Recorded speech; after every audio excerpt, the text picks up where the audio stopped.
Imagine if we could predict the future with AI, astrology, and numerology. Imagine if you knew the future, what could you do? For education's purposes only. Let's see how we go.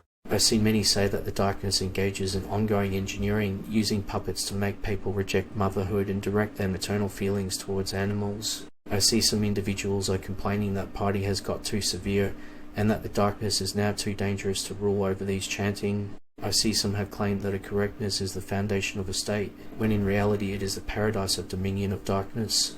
I see some people complain that technology is always changing. Non-innovative tech enterprises eventually fail. If they don't release some fresh and original things, that's where the public is going. I see some people lament the things they did, including darkness, enforcing repetition, and driving friends in need into someone's neighborhood. It never seems like enough. I see some people express outrage over an event, which leads the lowest of the low to merely accept that the darkness is fabricating stories to control the masses.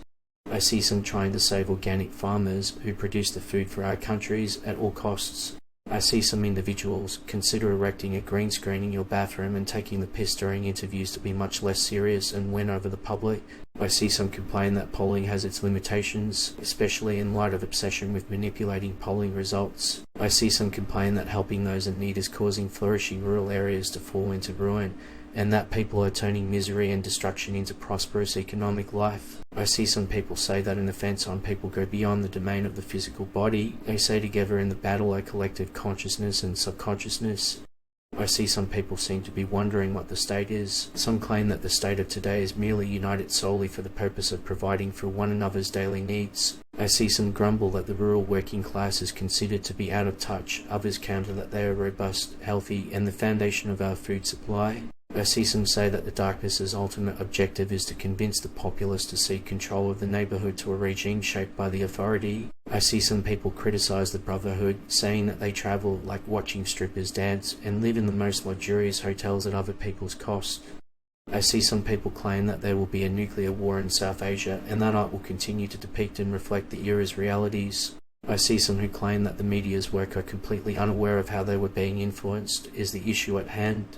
I see many say in Parliament, I see a leader who is nonetheless determined to carry through what is actually needed, not what they believe they need. I see some people scream that the state of being is the ultimate control mechanism, warning against the potential of unrestrained mass theft in the absence of opposition. I see some people crying for the people who have been pushed to ends by the system that the darkness has imposed on us while we watch for enormous regulations to hit small banks. I see some say that it is only the true community rising above the interests and disparities of rank and class.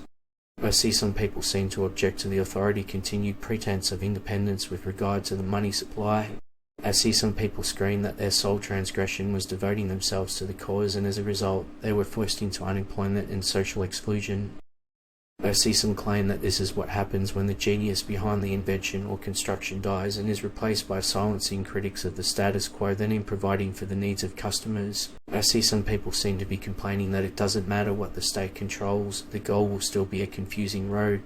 I see some people have referred to the two-party system, which always consists of 2 or 3 factions that on the surface appear to be at odds with one another. I see many say suffering has given rise to an invincible spirit, they add. I see some people complain that because so many of their ancestors were crippled, injured, blinded, or perished in combat, prejudice will spread throughout the world. Check out past posts to see what we got right, and let us know in the comments to improve the algorithm. To find out your own numerology and how it affects your life, check out the description.